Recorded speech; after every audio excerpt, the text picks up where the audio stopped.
Thank you, Honorable Speaker.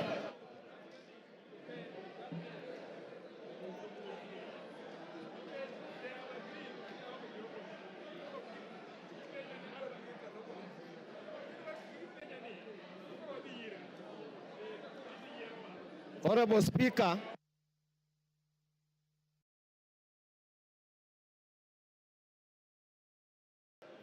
Order, honorable members.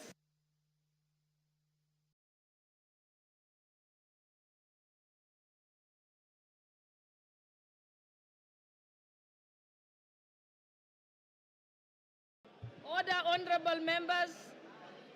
Order, honorable members. Order, honorable members.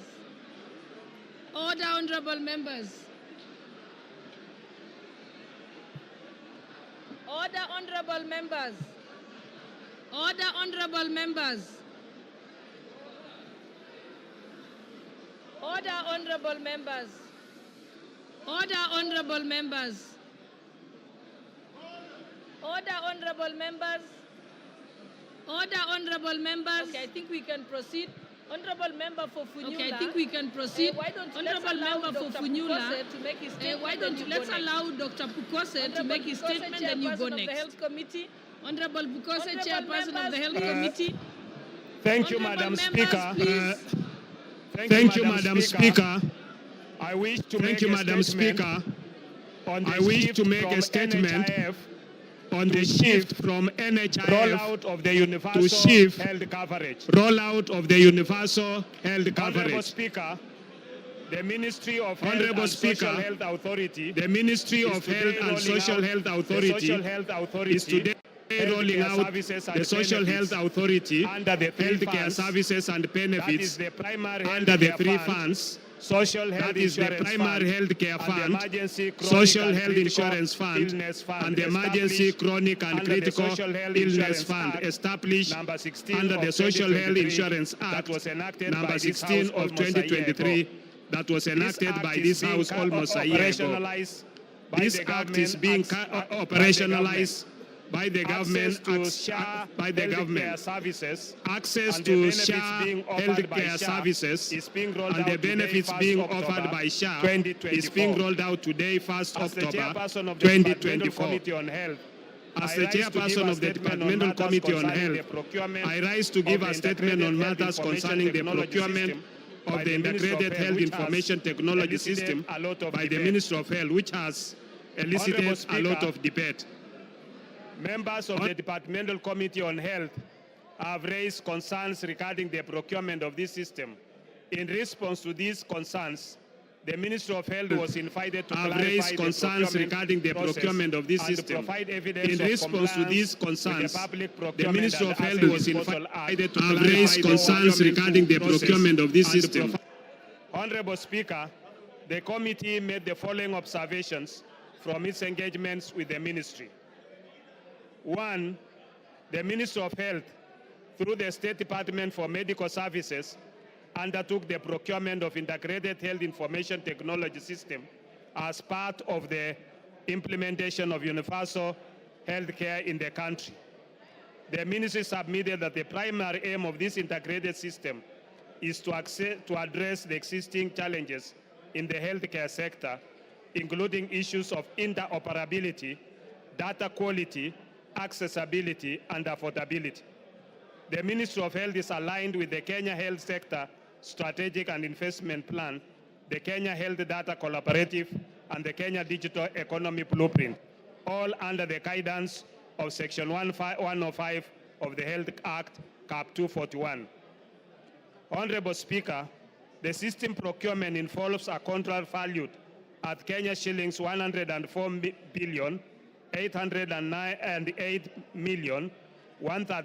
104,808,136,478, set to be executed over a 12-year period. The Ministry of Health has partnered with MS Safaricom PLC as a strategic partner with the procurement conducted under the specially permitted procurement procedure. The procurement covers the development and implementation of integrated health information technology system, including digital healthcare platforms. The tender is structured in two major cost components. Initial investment by the strategic partners of Kenya shillings 34,03,483,013 over 2 years, and infrastructure support and maintenance of Kenya shillings 70,804,653,465 over 10 years. In adherence to Public Procurement and Asset Disposal Act and the tender regulations, the ministry indicated that the procurement process began on 6 June 2023, when the then Cabinet Secretary for Health requested the use of the specially permitted procurement procedure for the medical equipment supply project, healthcare information technology, that's the transition project, and the supply of community health promoters, CHP kits. The National Treasury approved the request on 13 June 2023, subject to conditions regarding the preparation of tender documents that include specifications, conditions of tendering, and contracting and justification for the use of SPPP, detailing the procedure of onboarding the strategic partners. This process was followed by the ministry's compliance and further approvals. The bid documents were issued on 9th May 2024 and closed on 15th May 2024. After the tender evaluation and negotiation, the ministry submitted a draft contract to the Office of the Attorney General for review and necessary advisory in line with Section 134(2) of the PPADA. This section obligates the accounting officer of a procuring entity to seek clearance from the Attorney General before signing contracts of a value exceeding Kenya shillings 5 billion. As mandated by Section 114A of the Public Procurement and Asset Disposal Act, a specially permitted procurement procedure can be utilized under the following circumstances. 1, a procuring entity may use a procurement procedure specially permitted by the National Treasury. The National Treasury may allow the use of specially permitted procedures, A, where exceptional requirements make it impossible, impractical, or uneconomical to comply with the Act and the regulations. B, where the market conditions or behavior do not allow the effective application of the Act and regulations made under the Act.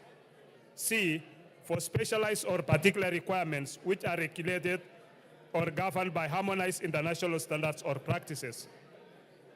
D, where strategic partnership sourcing is applied, and E, where credit finances procurement is applied, or F, in such other circumstances as may be prescribed. Honorable Speaker, the Medic Ministry members, please be quiet. Honorable members, and I think the chairperson is saying something that's very important about the new social health insurance fund that is very important to our constituents. So let's pay attention. The Minister of Health invited Mesa Safaricom PLC to submit a proposal using the provisions of Section 114A, D and E of the Public Procurement and Asset Disposal Act. The Minister of Health invited Mesa Safaricom PLC to submit a proposal using the provisions with Convergence Network Solution Limited and Apiero Limited of Section 114A, Limited and Apiero Limited. Section 114. If you could kindly go to the lounge so that we can listen to this very important report. With Safaricom PLC being the lead bidder in the consortium. Safaricom PLC roles in the consortium involves overseeing the entire project, ensuring that all consortium partners adhere to the contract's terms and deliver their respective components as per the agreed scope. Safaricom PLC was approached as a strategic partner owing to its strong capacity to manage and coordinate the project effectively. Safaricom PLC is the largest telecommunications company in Kenya and one of the most advanced in East Africa. Safaricom has a major technological advantages, particularly its extensive 5G network, which currently reaches 77% of the Kenyan population. In addition, Safaricom's network covers over 99% of the country, providing connectivity in remote areas. These factors made Safaricom the most suitable partner for a large-scale project that requires robust and reliable digital infrastructure. Honorable Speaker, Convergence Network Solutions Limited, founded in Canada, is a leading digital transformation IT company with its headquarters in Nairobi. It established operations in Kenya in 2014 when it was incorporated on 2nd April 2014. From its profile, Convergence Network Solutions Limited has a presence across East Africa in 7 countries, including Rwanda, Zambia, and Uganda. Convergence Network Solutions Limited specializes in cyber recovery solutions, identity security management, analytics, and data modeling, IoT, enterprise system integration, integrated physical security, and enterprise collaboration and customer engagement. Apiero Limited, on the other hand, is a private company limited by shares and which has incorporated in Abu Dhabi global market on 11 July 2023, with its business activities being computer programming activities, treasury financial systems and applications development, call centers activities, regulation of the activities of providing healthcare, education, cultural services, and other social services, excluding social security, market research, and public opinion polling, computer consultancy, and computer facilities management activities, data processing, hosting, and related activities. Apiero Limited is owned by Sirius Holding, which has over 25 subsidiaries and presence in over 28 countries. The latter is an international holding company, the largest UAE holding company with over USD 250 billion market capitalization and 479 subsidiaries across 9 industries. Honorable Speaker, I wish to inform this House that the system being procured is not just a social health authority system, but a national integrated information technology system for the entire health sector, a digital superhighway. The system, therefore, this digital superhighway is therefore not solely managing social health insurance, but provides for the various components aimed at delivering a comprehensive and integrated healthcare system for the country. These components encompass the development of a health information management system, a health information exchange platform, core business services such as provision of telemedicine and track and trace for pharmaceutical products, the Social Health Authority Insurance Management Platform, an enterprise resource planning system, national logistics and supply chain management software, a learning platform, a data lake, and analytics system, as well as the necessary digital health infrastructure to support these systems. The Ministry of Health averred to the committee that it secured the necessary approvals from the Cabinet Secretary for the National Treasury and the Attorney General for the use of the specially permitted procurement procedure, with main justification for the procurement of the system being the obligation set out in Section 105 of the Health Act, Cap 241 of 2017. This section provides for the establishment and maintenance of a comprehensive and integrated health information system by the Ministry of Health. The Ministry of Health also clarified that due diligence on the contract had been conducted by Kaplan and Stratton advocates and not Danton, Hamilton, Harrison, and Matthews as widely reported on social media. Honorable Speaker, the committee had also expressed concerns about electricity and network connectivity challenges in certain hospitals, especially in remote areas. The Ministry of Health and the Social Health Authority acknowledged the issue, noting that 4,065 health hospitals face difficulties with power and internet access.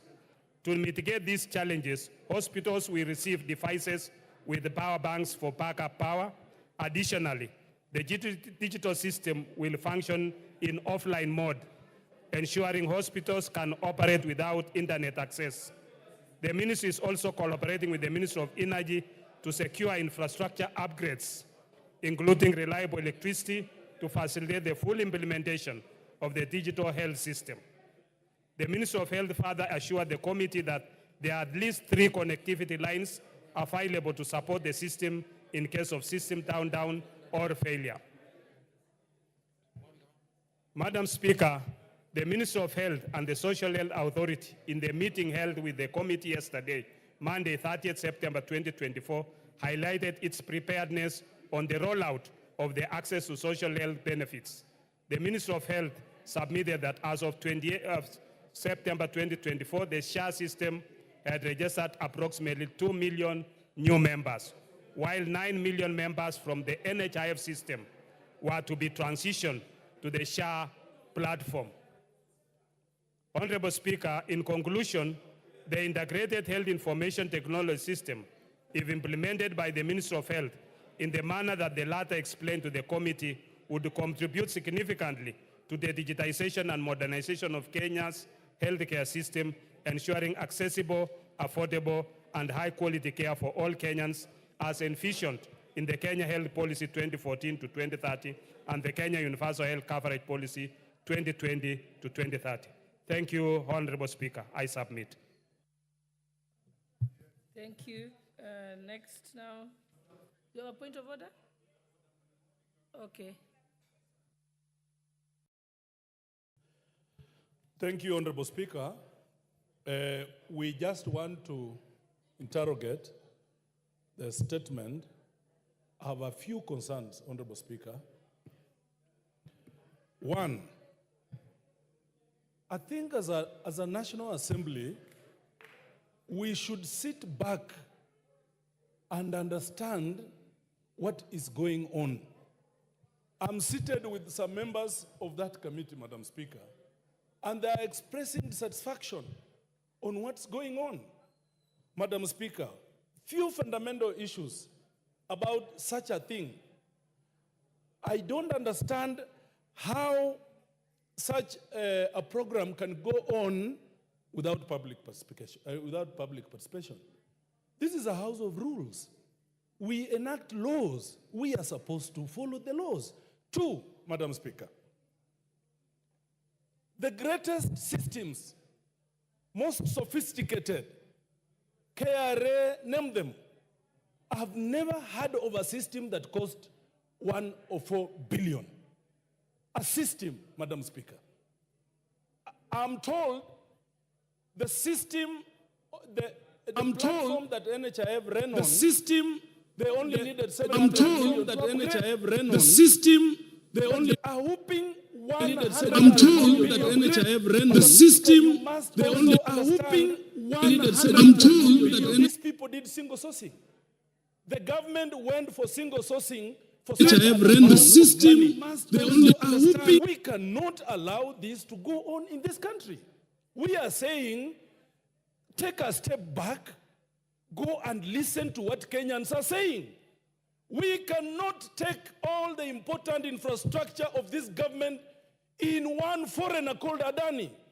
We cannot. We cannot give him the airport. We cannot give him Ketraco. We cannot give him our health system. It's going to collapse. Lastly, Madam Speaker, I have read and interrogated this statement very well. The benefits that NHIF was giving were superior than the benefits this system is going to give, Madam Speaker.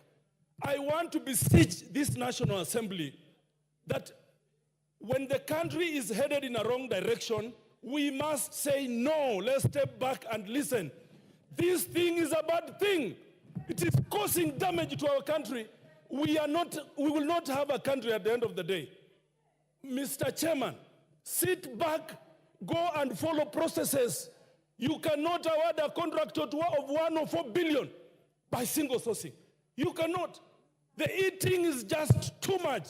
We should not allow this eating and looting in this country. Thank you, Madam Speaker. Yes, Honorable Justice Kemei.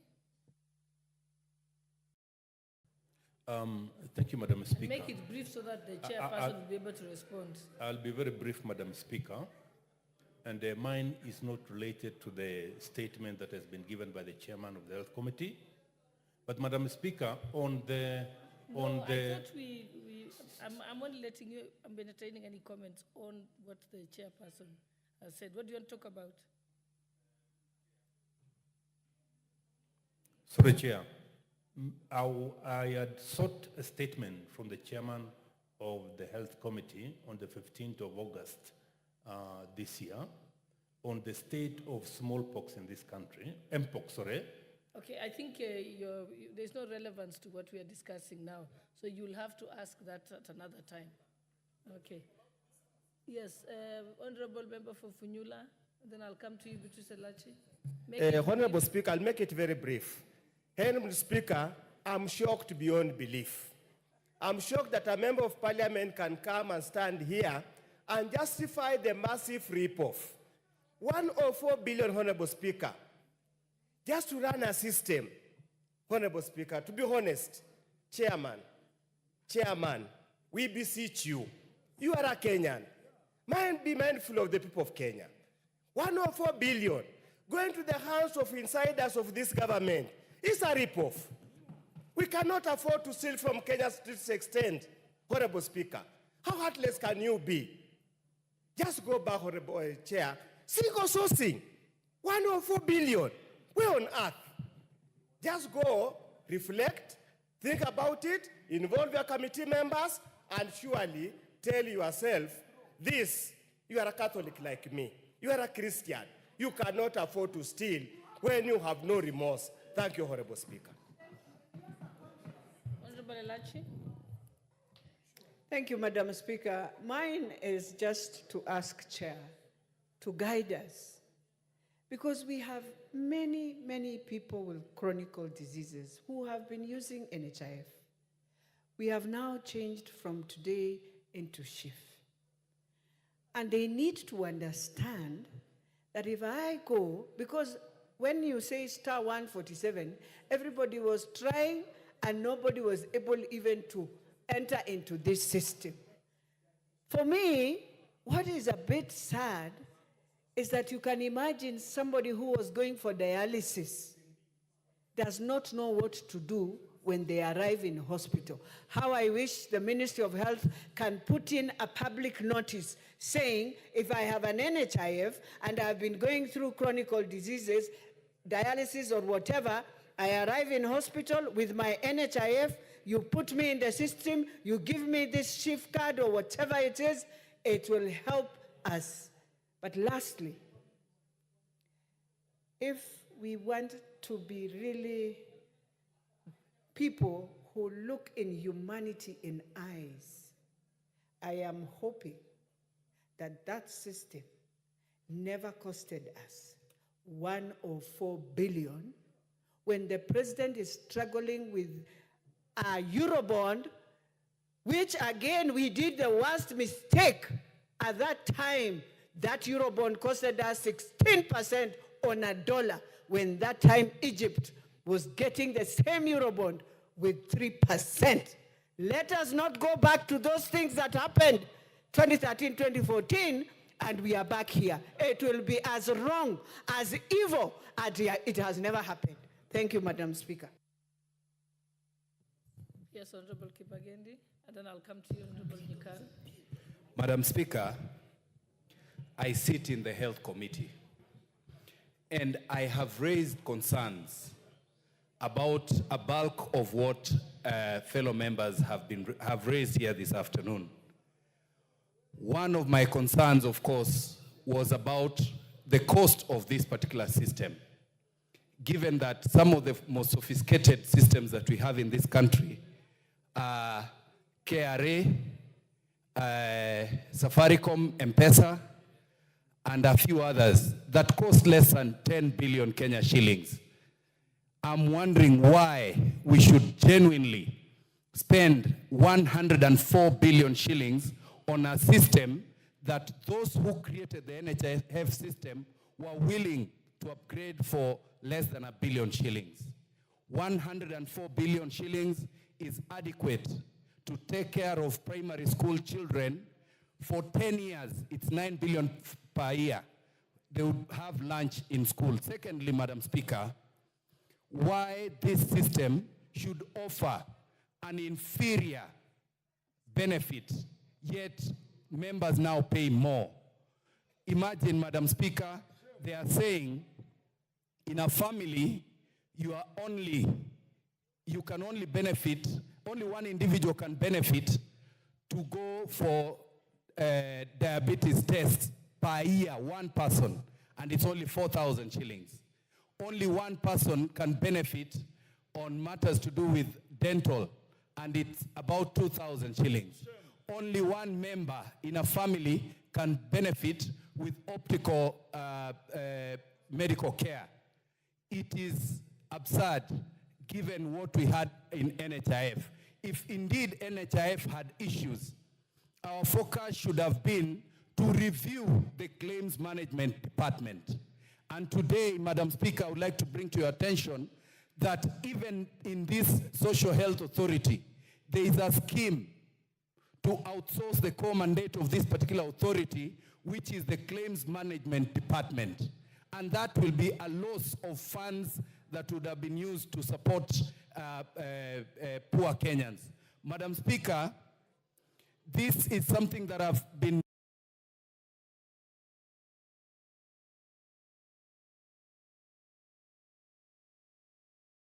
to request that through our committee, we step back and look at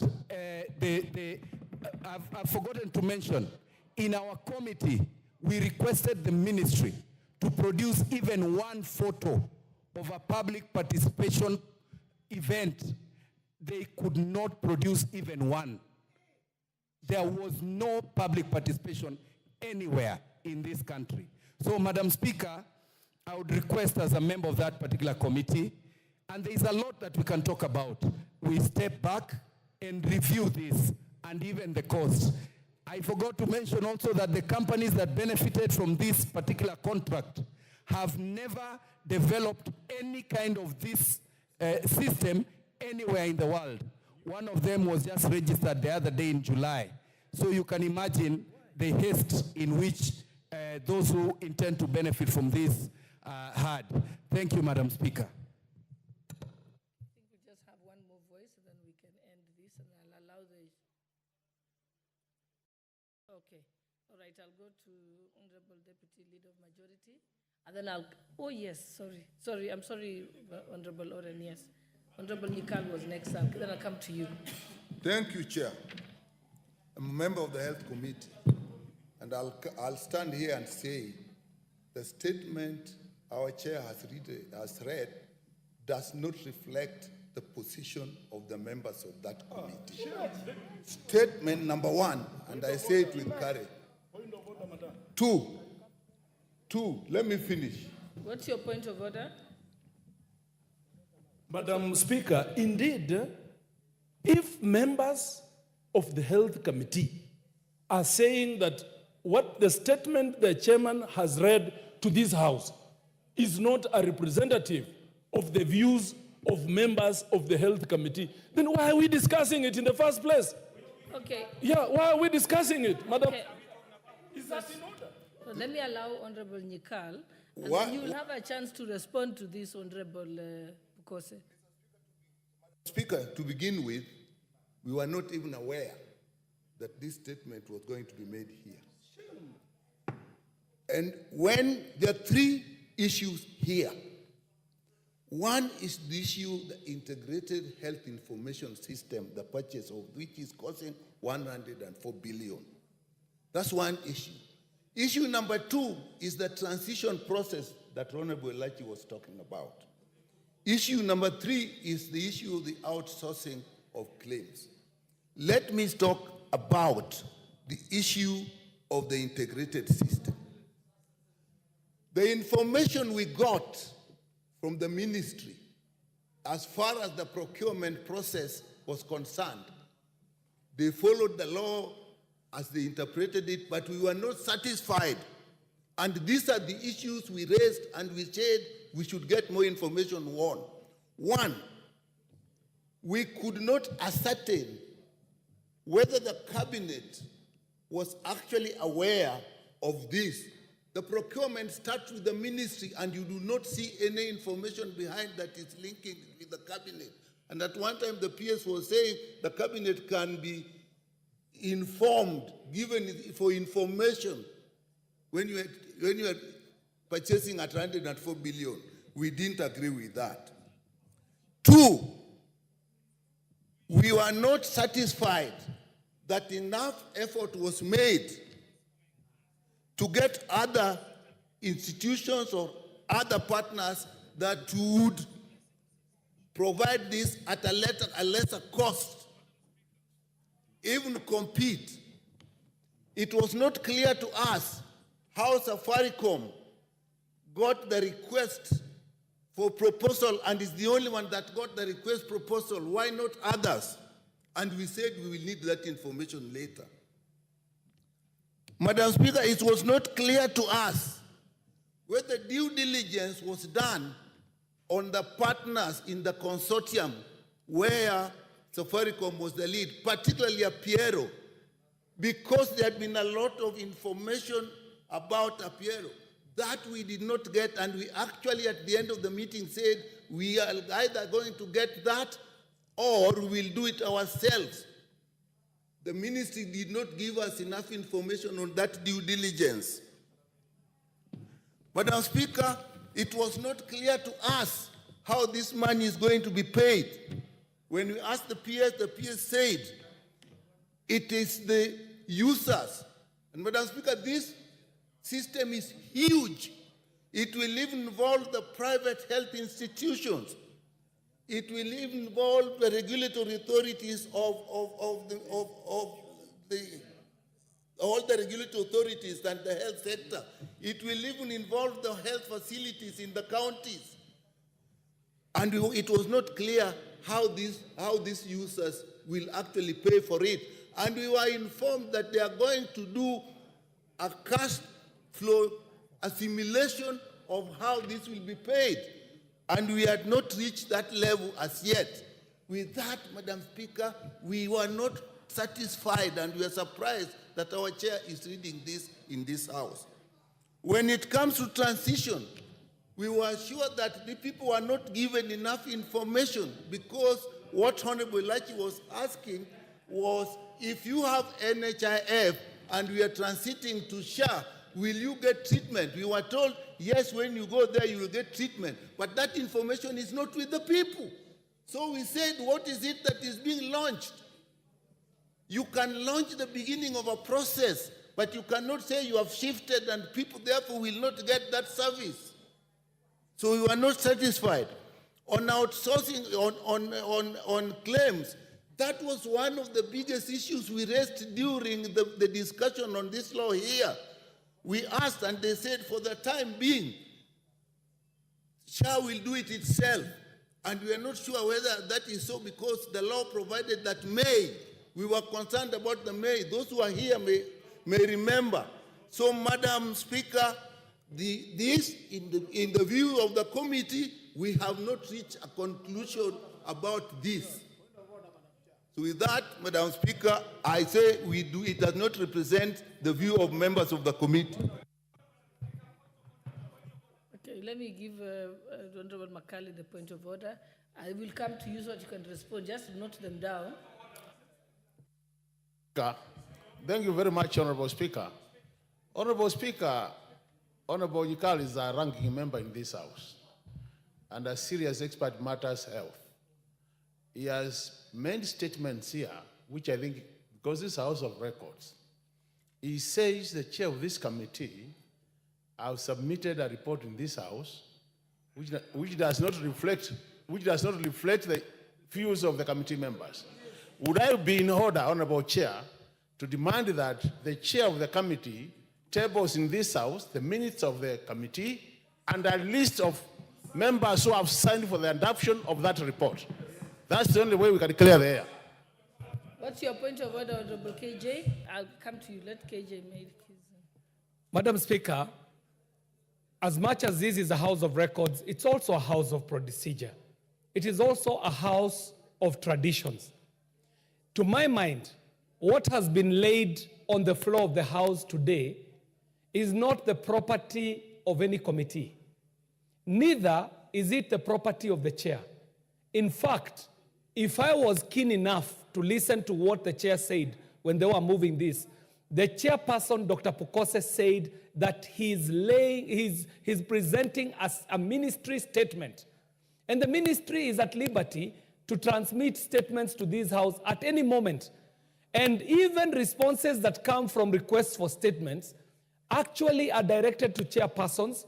They rarely go through any processing by committees and in fact find their way to the floor of the House. So, Madam Speaker, I find this House not utilizing the little time that it has fairly in prosecuting a matter that is in itself not substantially before this House, because what was put here, Madam Speaker, you would have been right in your place to just listen to Dr. Pukose and proceed to other business. All he did is equivalent to a communication. It is equivalent to even a notice. It is equivalent to an announcement.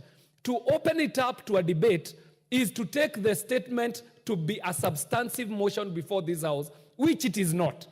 And we might open up a debate so that we maybe poster for cameras, or maybe so that we go on record, or maybe because we want to play to the gallery. But the truth of the matter is that there is no substantive motion before this House open for debate or even open for comment. It was just a statement that was laid on a momentous day when the ministry was transitioning from one order to the next order, and they, at their liberty, decided to communicate to this House. So, Madam Speaker, I do not see a place for debate or comments on a matter that is not a motion. And I say this because we are guided by standing orders. We might not be able to debate something that is not substantially before this House. Thank you very much, Madam Speaker. Honorable KJ, the tradition of the House has been that when members make statements or ask questions, usually if there is an interest by members to, comment on it, usually we'd allow them. So it's, but also, okay, Honorable Pukose, you're out of order. Don't speak from there. You will get a chance to respond, like I've said. Yeah, Honorable Owen, I've already corrected him, so it's done. I would like to say this, Honorable Speaker. Honorable Speaker, what I understood when the Honorable Pukose stood, he said he's issuing a statement. And Honorable Nyikal is a ranking member who I have a lot of respect. But it is also important to listen at the beginning. Was the Honorable Pukose laying a document from the committee, or was he laying a statement from the ministry? So if you actually come here and say you disown that the committee did not participate or agree on that statement, you are actually right, but on the wrong lane. He was not laying a position paper of the committee. He was laying a statement from the ministry. And the ministry has a right, as chairman of the committee, he transmits business from the ministry to the House, which is properly in order. And therefore, I would request you, Honorable Nyikal, being a dignified member of this House, ranking with a lot of respect, it is important that you withdraw that statement on the basis that you are commenting on something that has not been presented to the House. This House has not received a committee report. This House has received a statement from the minister. And that is the position. So for you as a ranking honorable member of there and my neighbor, it is good. It is actually good practice to say, I did not understand it. I spoke on something that was not proper, and therefore withdraw. Secondly, Honorable Speaker, I'd like to speak to my friend Wamboka, Jack. He has a good voice. He's very articulate, and he says a lot of things that people celebrate. But also, it is very important, Jack, that when you come to contradict a statement from the ministry, the tradition of the House is for you to substantiate your statements. Bring documentation, substantiate, say something contrary with proof, with facts, with documentation. Even what Kibagendi did is just to hype something that does not exist. Because if they talk about Adani has done this, Adani has done this, yes, good practice that we have inherited from our forefathers in this House is that you come and substantiate and say, I have documentation here that shows contrary. I want to substantiate to say this. So, You know, the statements that are being said here, Honorable Speaker, and it's very important that we protect programs that government have initiated that are going to take care of millions of Kenyans, like this program that is being rolled out. If we go out there, say things without proof, without substantiating on those items, they kill a good government program just because somebody has an opportunity to come to Parliament and speak about them and is heard all over without substantiating. Honorable Speaker, we must take debate in this House to another threshold. The things that you come here and because you have a loud voice, you can say whatever you want to say and it carries the day. Honorable Speaker, if I were you sitting on that seat, I would have told them to withdraw those statements because they are not good for this country, they are not substantiated, and they are not statements of fact. They are not statements of facts, and Honorable Speaker, what they did was wrong. I applaud Honorable Pokose because he stands for what is true. I thank you, Honorable. Yeah. Let me allow Honorable Pokose to respond. What's your point of order, Modi Karoli? Madam Speaker, understanding order number 1, I think Honorable Owen Baya is completely out of order to try and undermine the authority of this House and the discretionary power that the Speaker has to allow any kind of debate to be admitted on the floor of this House, especially on a matter that is as important as this. And I hope you are not going to close it after the response of the chairman, because we have views. We don't sit in the committee. We have our views to present on the floor of the House. And we didn't ask them to come and make the statement. They made it. They've walked into our territory. We must have the opportunity now to speak. And I hope it will not be closed at that. Thank you, Madam Speaker. I think honorable members, let's allow Honorable Pokose to confirm so that he can clarify whether it's a ministry report or a committee report. And I think the members from the committee, I think if Honorable Pokose has admitted that it's a ministry report, then yes, it is true that it was not, that didn't come through your committee. But let's allow him to respond so he can clarify those issues. And yes, this particular topic is very important to Kenyans. Madam Speaker, this is a statement. We are in order number 7, which is statement. And Honorable Speaker, you allowed me to make a statement on behalf of the ministry on the rollout from NHIF to SHIF. That is on the rollout of the universal health coverage, which is happening today. That was the basis in which I was given this position to make that statement. Unfortunately, my colleagues are assuming this is a committee report. No, it is not a committee report. This is a statement. I think that should be very distinguished. Secondly, Madam Speaker, the points which have been raised by my colleagues, Honorable Nyekal and the other members, are not in relevance to my statement. None of them has disputed any of what I've raised in this statement. They have actually gone ahead to make their own points based on what they know. And I think that is very wrong. It is based on hearsay. And Madam Speaker, when I brought this statement, the aim of this statement is to reassure Kenyans that today we are rolling out, we are moving from NHIF to SHIF. And when we are moving from NHIF to SHIF, people are worried outside there. Are we going to access our health services? That is the point. And in this report, I said 9 million of the people who are in NHIF are going to be moved to SHIF today or moving forward. It is not a one-off event. This is a transition. Today is the start, and it is moving. They have already registered about 2 million people into the SHIF system. Among the SHIFs, people are talking of system. What is here is a digital superhighway. SHIF is just a small, the ERP for SHIF is just a small component of it. The rest is a huge component. And members, my committee members, Honorable Kibagendi, Honorable Nyekal, they are aware.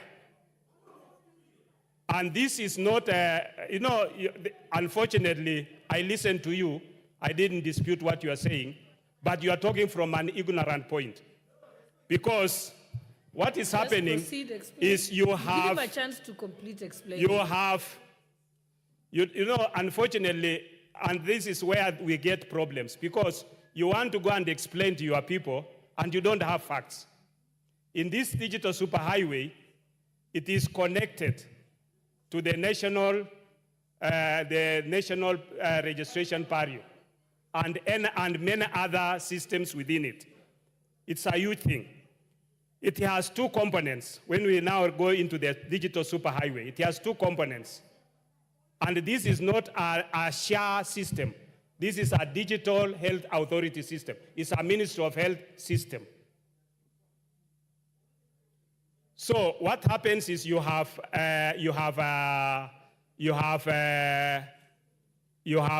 Safaricom being a lead agency with others who have come in to invest in two components. They are investing in infrastructure and maintenance and service for 12 years. Okay? And the procurement method, as I read it here, which they used, is the specially permitted procurement procedure. That is as per the ministry. Yeah? And they presented their documents, which I said, I didn't read that part, but they went to the Attorney General has commented, the National Treasury has commented about it, and they've given them a go-ahead. We are not stopping anything that is happening there. The committee is still in the process of looking at looking at certain areas, which we agree. That is the committee position. But this is the ministry has its position. And as a chair, I'm communicating the ministry's position. I think, Honorable Bukosa, you've clarified the issue. You've said that's a ministry position. And I think you've confirmed yourselves, Honorable Nyikal, that as the committee, you're still interrogating this matter. So this will not prohibit the committee from continuing.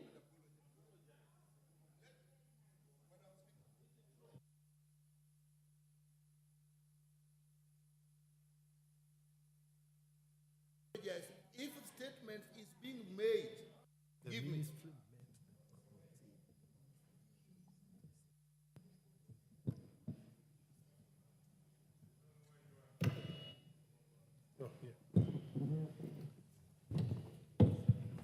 One, if the ministry wishes to make a statement to the public, it is not through this house. If the ministry is making a statement, it does not make reference to the discussions that has become before the committee. Once the ministry brings out the issues that they brought and discussed before the committee, it therefore becomes our discussion as well. So all the things were said, we met with the committee, we did this to the committee. You are therefore bringing the committee into what the ministry is saying. And we have not completed, giving the impression that what the committee is saying, what the ministry is saying, the committee has agreed to it.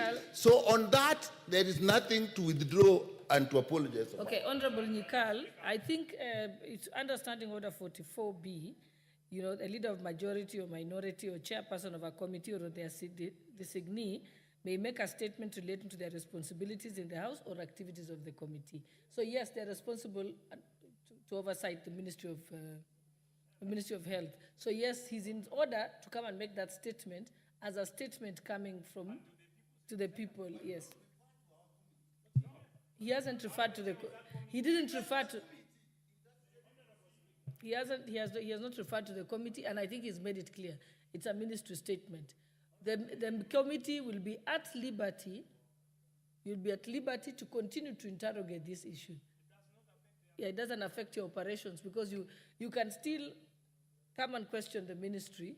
The ministry can appear before the committee and still question them on that issue. I think, Honorable Owen, let's just close this and move to the next statement.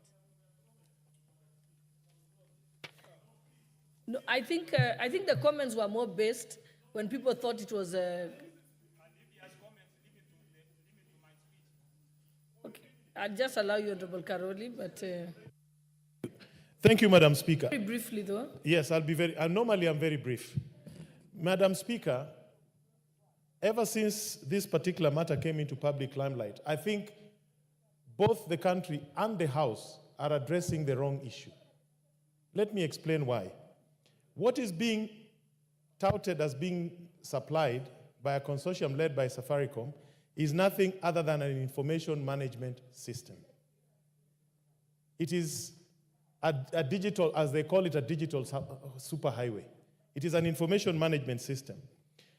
What Safaricom has become an expert on doing is fronting contracts that are opaque, that are not transparent, as was evidenced by the one for surveillance of the city, and avoiding the tendering process. If you look at the amounts of money that are allocated to this particular process, 104 billion is equivalent to $700 million, which would capitalize a big insurance company to offer healthcare services to Kenyans. That is not the case here. We are being told that an information management system that is being acquired without competition, without transparency, will cost 104 billion, which was the amount for the first Eurobond Kenya ever borrowed. I mean, what we should be asking is the financial details of this transaction. What is the interest rate? What is the repayment period? This House should see the financial elements of this contract. This is a financing arrangement where a service provider walks to a user and says, okay, you don't have the money to do this, I will do this at this cost, without testing. I think Honorable... Yes, that is what we should be talking about. This is a financial instrument. Yes. Karoli Omondi, I think we've already settled it, that this matter is before the committee. It's before the committee, isn't it? Okay, what's your point of order, Honorable Chair? Madam Speaker, I'm on a point of order. Honorable Karoli Omondi has claimed that this is a health information management system. But from my reading, the system there is not solely managing social health insurance, but provides for various components aimed at delivering a comprehensive and integrated health system for the country. These components encompass the development of a health information management system, that is one, a health information exchange platform, that is two, core business services such as provision of telemedicine, track and trace for pharmaceutical products. Yeah? You are not listening. The health information system is just one. There is track and trace for pharmaceutical products. There is core business services such as provision of telemedicine. There is development of a health exchange platform. It is many things. No, that is different things. Okay, you know, the problem is you are not listening. Okay, Honorable Pukose. Okay, Honorable Pukose, I think now we are flogging a dead horse. Already, the committee is at liberty to interrogate this issue. The committee is at liberty to summon the Minister of Health. Honorable Pukose, don't defend the ministry position. There's no, and I'm saying you've read it. Let the committee will work on it. And obviously, it's obvious that members have questions. You'll deal with it at the committee level. We are not going to be able to deal with it here on the floor of the House. So let us end this debate, Honorable Owen. Yes, Honorable Owen. I want to say this. You know, Honorable Karoli Omondi is a bright lawyer, and he understands what he's saying. And I also want to know more about these things that he's talking about. I also want to know more, Honorable Karoli. But you see, you're using the wrong path. Why don't we summon PPRA, the Public Procurement Regulatory Authority, to come and explain how they allowed that to happen? I also want to know how 104 billion would be used on this. But then, do you want to ask that to Honorable Pukose? There are people in this country that have been given a job to do that. I also want that Minister for Finance should come here and PPRA to come and explain to us how almost the value of a Eurobond would be used on one system. I want to know that. But then, do not attack Honorable Pukose on... Your point, Honorable Owen. You've made your point. Okay, let us proceed to the next order of business. I think we have another statement from the Honorable Member for Funyula, Honorable Ounda. Thank you, Honorable Speaker. This is a request for statement. Honorable Speaker, pursuant to the provision of Standing Order 44.2c, I rise to request a statement from the chairperson of the Departmental Committee on Administration and Internal Security regarding the welfare of prison officers. Honorable Speaker, various reports, including the Masden Madoka Committee report of 2008. The Honorable Member has just crossed the floor. Please go back. Proceed, Honorable Ounda. Honorable Speaker, various reports, including the Masden Madoka Committee report of 2008, the Maraga Task Force report of 2023, and other Ministry of Interior and National Administration reviews, have repeatedly identified and documented the challenges facing the Kenya prison services. Despite these comprehensive evaluations and recommendations made, the situation remains largely unchanged. The state of affairs was affirmed in the Maraga Task Force report, which stated the situation remains the same as what the Madoka Committee established about 15 years ago. In essence, the conditions within the Kenya prison services remain precarious and pose a potential threat to national security if the service ultimately becomes dysfunctional. Honorable Speaker, it's against this backdrop that I request for a statement from the chairperson of the Departmental Committee on Administration and Internal Security on the following. Number one, the status of implementation of the recommendations of the Maraga Task Force report, specifically in relation to the promotion of prison officers, some who have stagnated at the same job grade for over 10 years, and the constitution of the Prisons Council as provided for under Section 21C of the Prisons Act. Number two, any plans to provide, Honorable Speaker, decent housing for prison officers under the Affordable Housing Program, and if you saw, the status of these arrangements. And finally, number three, the status of harmonizations of the terms of service, including salaries, for all officers and the various services, specifically between the National Police Service and the Kenya Prison Service, to ensure parity and fairness, remuneration and working conditions. I thank you, Honorable Speaker. Okay, I think that statement will be dealt with by the Committee for Administration and Internal Security. Okay, next statement.